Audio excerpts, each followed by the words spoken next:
Hello, and welcome to Talk New York. It seems you cannot turn on television without seeing a religious organization asking for money to help the poor, hungry, and starving children of the third world. So far, all the religious organizations seen on television are Christians. However, there are Muslim organizations working quietly but diligently to help people both here and abroad. One such organization is the Ahmadiyya movement in Islam, Inc. The Ahmadiyya movement in Islam, Inc. was established in 1889 with its U.S. headquarters in Silver Spring, Maryland. The Ahmadiyya movement is also firmly established in Ghana in West Africa, where it runs various help and self-help organizations, including schools, youth programs, hospitals, and more. To tell us more about the Ahmadiyya movement are Mr. Edu Farid and Mr. Ahmed Kusi. Thanks, gentlemen, for being here. Thank you. Could you tell me a little bit about the Ahmadiyya movement? The Ahmadiyya movement in Islam was established in then India in 1889 by Mirza Ghulam Ahmed. The first missionaries came to Ghana in 1921. The story behind that is interesting. There were some Muslims in Ghana had a vision, we understand, and in the vision they saw that they were praying with somebody who had straight hair and looked white. Upon investigation, they realized that there was actually a Muslim organization headed by somebody in India. They extended an invitation and a missionary was sent over to Ghana. This was in 1921. The missionary,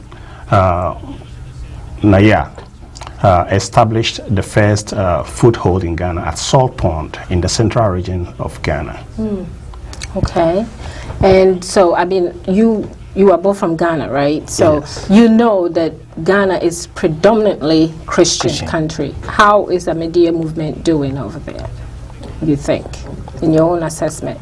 Yeah, Ahmadiyya movement is doing very great in Ghana by putting up schools, hospitals, and we have about 2 homeopathic clinics, and we have been able to done a lot for the people in Ghana. If I may add to what Kusi just said, until the Ahmadiyya movement came to Ghana, it was generally thought that Muslims were not interested in secular education. Most Muslim parents sent their kids to what is normally known in Ghana as Makaranta. These were like Muslim schools where they only learned how to read and recite the Quran without even understanding what was going on. The Ahmadiyya movement, true to the original teachings of Islam, saw this as being extremely odd, because Islam, by its very principles, insists that its adherents seek knowledge. Indeed, the Prophet of Islam, Muhammad, may God be pleased with him, said that one thing that every Muslim had lost was knowledge, and that if it required their walking all the way from the then Arabia to China, it was their duty to walk that far. So when Ahmadiyya came to Ghana and noticed that Muslims were not involved in secular education, it right away went into full gear. And as at today, we have 8 very good secondary schools in Ghana. One of them, Yaa Okoampa-Ahoofe Secondary School, is among the premier secondary schools in Ghana. I am a product of Yaa Okoampa-Ahoofe Secondary School. It's established several primary and middle schools also in the country. That set the pace. Right now, even the non-Ahmadiyya Muslims in Ghana have started. They've seen it, and they've also started setting up secondary schools in the country. What is the difference in, the Ahmadiyya movement and, say, the nation of Islam? What is the difference? Because most people really don't understand how the Muslim religion works. Actually, the Ahmadiyya movement is that organization in Islam, sect in Islam, established by the what my brother just said, Mirza Ghulam Ahmed in Qadian, it was prophesied by the Holy Prophet of Islam that Islam will be that kind of, there will be some division, and God will raise someone to reform Islam. And that man. So your organization is the Reform. The Reform is it the Orthodox, what people will call Orthodox version of the Islam, or no, the more liberal? We usually would not use any of the two, liberal or Orthodox, because each of them comes with a baggage.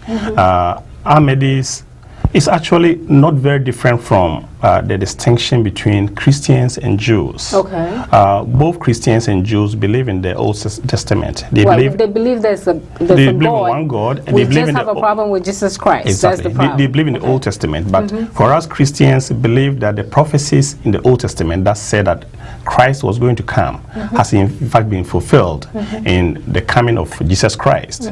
Most Jews are still looking forward to the coming of the Messiah. Christians believe that he's come. The same thing. We're looking for the second coming. Yes. Most Muslims expect that during the later days, when the teachings of the prophets have been adulterated, the people's cultures have come into the faith, there will be a reformer who will come to re-establish the original pure teachings of Islam. Ahmadis believe that this prophecy has been fulfilled in the person of Mirza Ghulam Ahmed. Most non-Ahmadis are still looking forward to the coming of this reformer.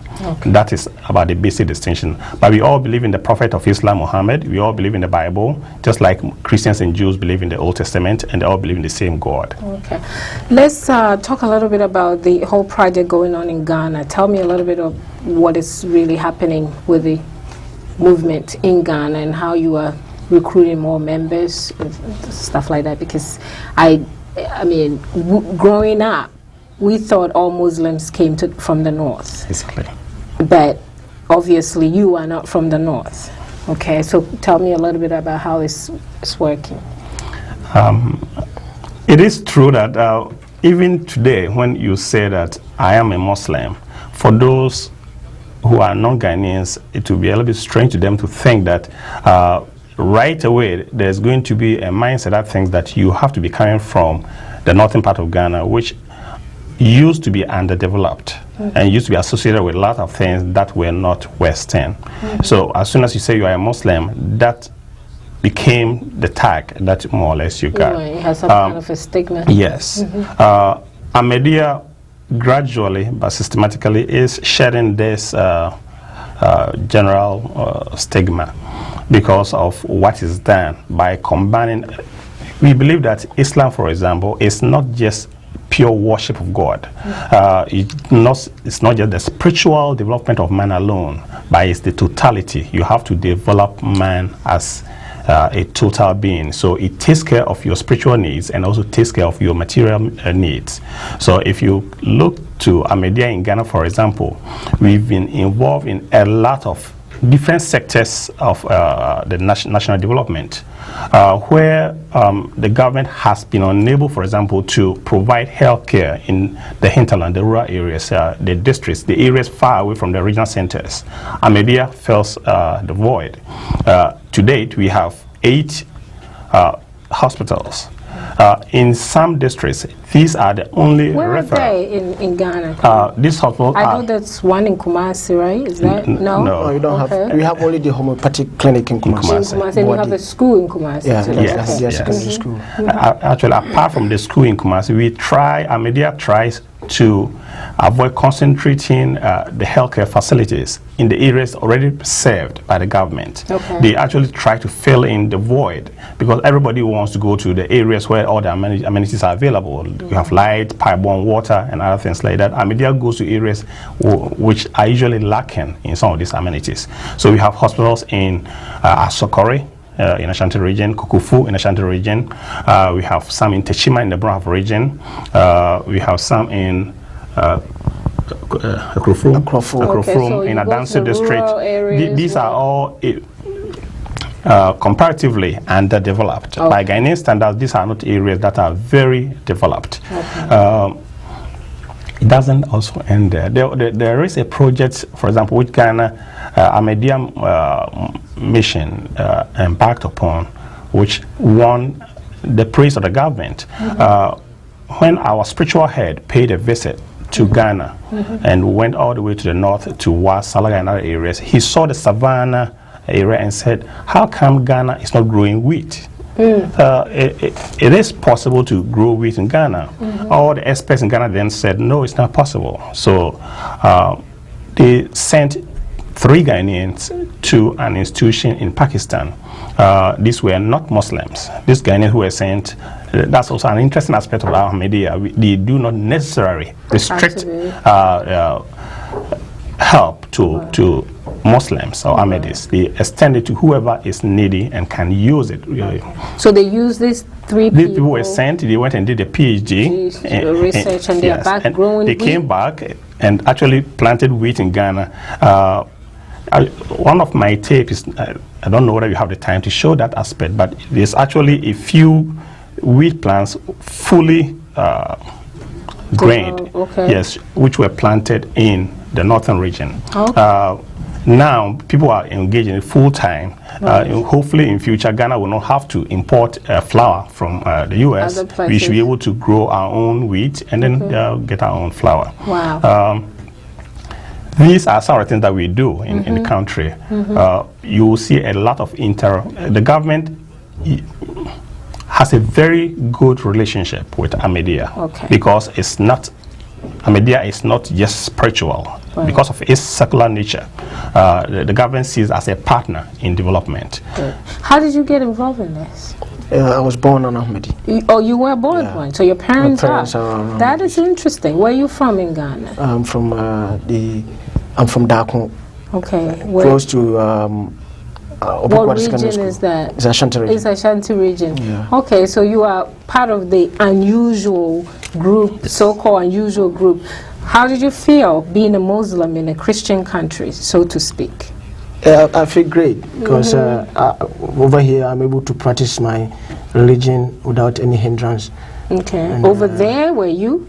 I'm sure you were, right? Yeah. Okay. It's the same thing like in Ghana, we are able to practice your religion without nobody, interfering with you and over here too. Okay. So I feel great. Okay. Being that we are on the history of your organization, I just want us to view one of the tapes that you brought for us to hear a little bit about that. So let's go to the tape.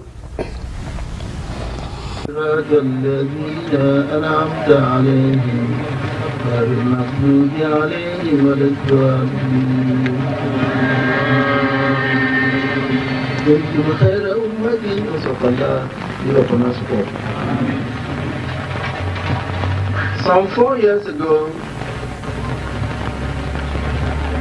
we sent a team of our preachers to this area to convey the message of Islam to the people here. By the grace of Allah, quite a few people listened to the message and embraced it. It had become necessary for us to build a mosque. So we set up a mosque at Dabuasi. We gathered for the formal inauguration of the mosque when the chief of Dabuasi made a passionate appeal to the Ahmadiyya Muslim community to establish a hospital in this area.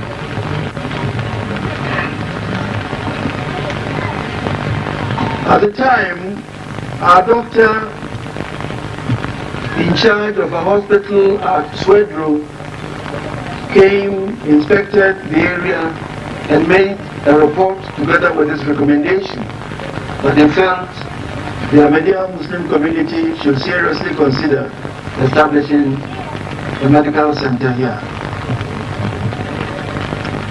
We therefore told the chief that we were ready to start a hospital, but we needed a building to work there temporarily until such time that a permanent building will be constructed. The chief was gracious enough to give us a building which was quickly renovated and converted to a hospital. That was 3 years ago. The chief kindly also gave us a piece of land for the construction of a permanent hospital. It is for the formal inauguration of this formal hospital that we are here this afternoon. Okay, so we just saw a tape of some of the development going on in Ghana, and you guys opening hospitals and stuff like that. That's interesting. How is this funded? The Ahmadiyya movement in Islam originated from India, or in India, before the separation between India and Pakistan. So by its very history, the original founders were not by any stretch of my imagination rich people. The mission is not rich, but the contributions members make from within the country and without is what is used in funding most of these projects. To get the communities that are being helped involved, wherever we set up a hospital, you see that the town provides communal labor. They get actively involved in the construction process. What that does is that it makes them feel part of the institution. They are able to then make sure that it's protected. There's no history of vandalism, for example, in any of our sites, because the community is a partner to that development. Okay, let's talk about Ahmadiyya role in interfaith relationships in other places, including Ghana. Tell me a little bit about that. Yeah, Ahmadiyya is very nice to other religious organizations. He most of the time invites other religious leaders to our mission house, have tea with them, sit down, chat, and all that. So we're very nice to other religious. It's not that violent religious body. It's an organization where we always invite all other religious bodies are so you almost welcome. extend an open hand to everybody. Yeah. It's interesting that he mentioned violence, because a lot of people, the history of Islam as we learn it from the books was that it was a very violent religion where it took people by force. And so it's rather unusual to hear that it's encouraging other religious sects to sort of come into it, because the Quran is not something that's readily available. Am I? I like this question because it goes to the root of most of the misconceptions that are very prevalent about the faith Islam, not only about Ahmadiyya, but generally Islam. When I was in high school or even through the university, I got taught by my teachers that Muslims spread the faith with a sword. I was actually told that they came with a sword in one hand and the Quran in the other hand. You had a choice between the sword or the Quran. That would not be too different from how the white man came to Africa, so you shouldn't feel too bad about that. The more I delved into the history of Islam, the more I realized that this is one aspect of the misinformation propaganda that is usually spread about Can an the faith. average person buy Quran and read it and understand it? Definitely. Is it available? Now it is. Now it is, because the Quran used to be in Arabic and in Arabic only. So for those non-Arabs who could not read Arabic, they only could memorize certain verses, and if they were lucky, somebody might translate that for them. But the Ahmadiyya movement has translated the Quran into most of the major languages of the world. Right now we have the Quran in German, French, Japanese, Persian, of course in English. And when it comes to Africa, we have languages like Hausa, Swahili. In Ghana, we have Ashanti, Fanti, Ga, Dagomba, amongst others, Wali, which are some of the languages. Where are they sold though? Because I mean, I have never read a Quran before. I have to admit that. So where do you get these books? Okay. Do you have to go to a special bookstore? No. You can find at Barnes and Nobles, Amazon.com, all those places.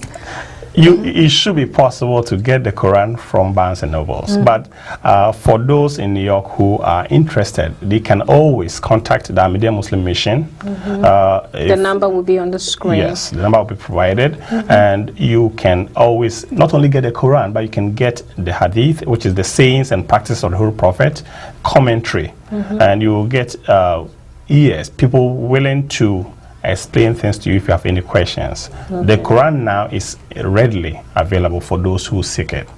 Okay. Well, that is interesting. Could you, I mean, I don't mean to get you deep into religion right now, but you piqued my interest right now. I just want to find out, tell me what the belief system of Islam, we just spoke about Jews and Christians, that they both believe in God. It's Jesus that there's a dispute about. What is the belief? Muslims do believe in God. Definitely. A Muslim is somebody who has submitted himself or herself fully to the will of God. Most Muslims will refer to God as Allah. That can be confusing to some people, but we prefer the term Allah sometimes to the use of God because of the confusion that sometimes exists in the English language when you say God. Somebody can say that money is my God. Depending on how it's written, God can refer to trees, rivers, and other lesser gods. But in Arabic, the word Allah is unique in referring to the Creator, the omnipotent, the one who is the source of all life. So Muslims tend to What is the reason for praying so many times a day? I mean, prayer is a good thing. We know that it's a good thing. But I think what deters so many young people is the fact that it's very dedicated religion. I mean, I see people, even at work, who excuse themselves to go and pray.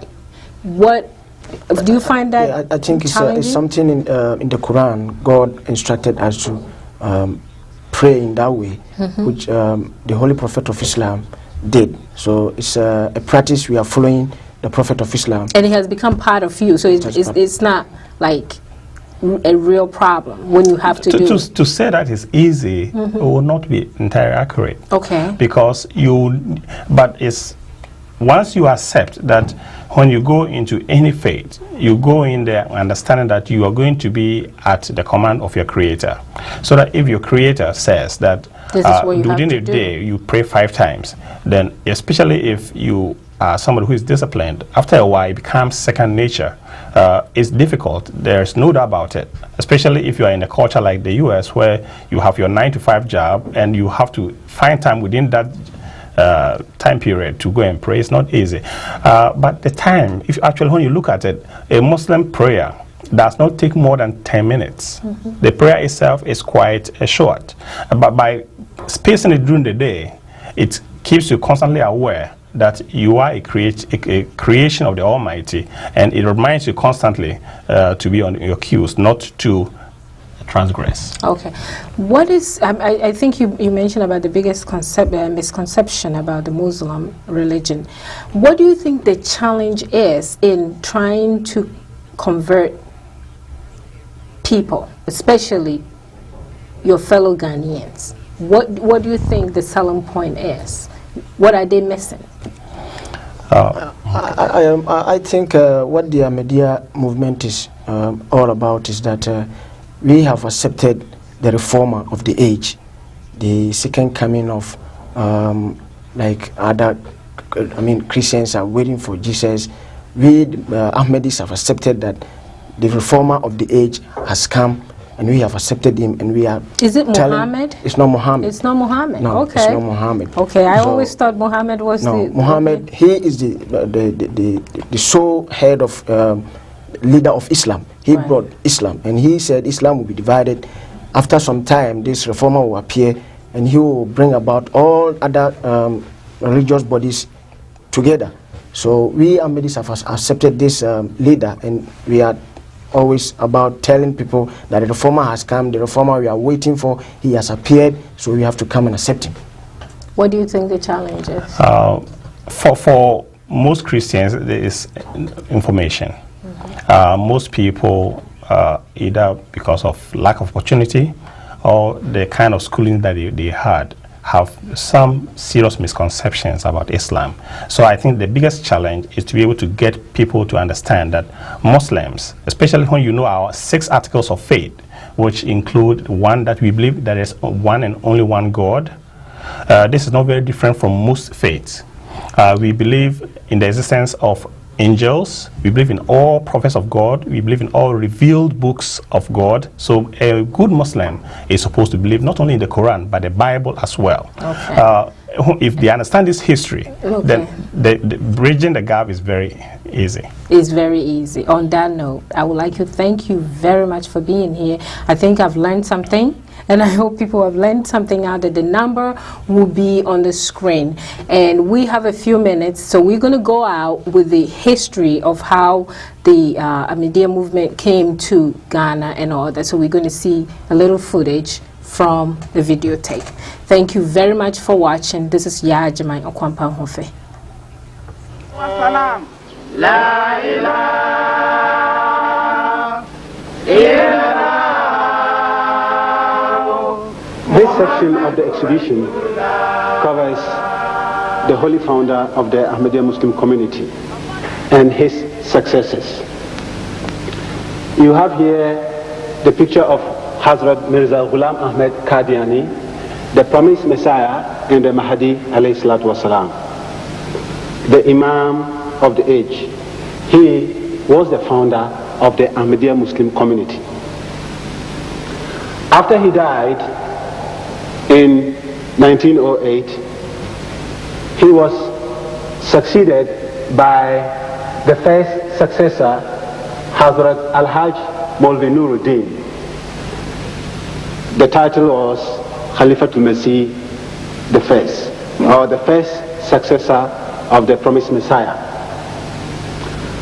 After him, he was succeeded by Hazrat Mirza Bashiruddin Mahmud Ahmed, Khalifatul Masih Sani, the second successor of the promised Messiah. He was the Khalifa or the successor for over 50 years. After him, we have Hazrat Mirza Nasir Ahmed, Khalifatul Masih III. He was the third successor of the promised Messiah and the Mahdi, and he was the first successor of the promised Messiah to visit Ghana or West Africa. He came in 1970. After him, we have the present successor of the promised Messiah, the fourth successor actually. He is Hazrat Mirza Tahir Ahmed, Khalifatul Masih the fourth. That is the fourth successor of the promised Messiah alayhi salatu wasalam. This is India, in a very remote corner of India, in eastern Punjab. Over 100 years ago, Hazrat Mirza Ghulam Ahmed claimed to be the Imam of the age, a reformer to the whole world. In a short period of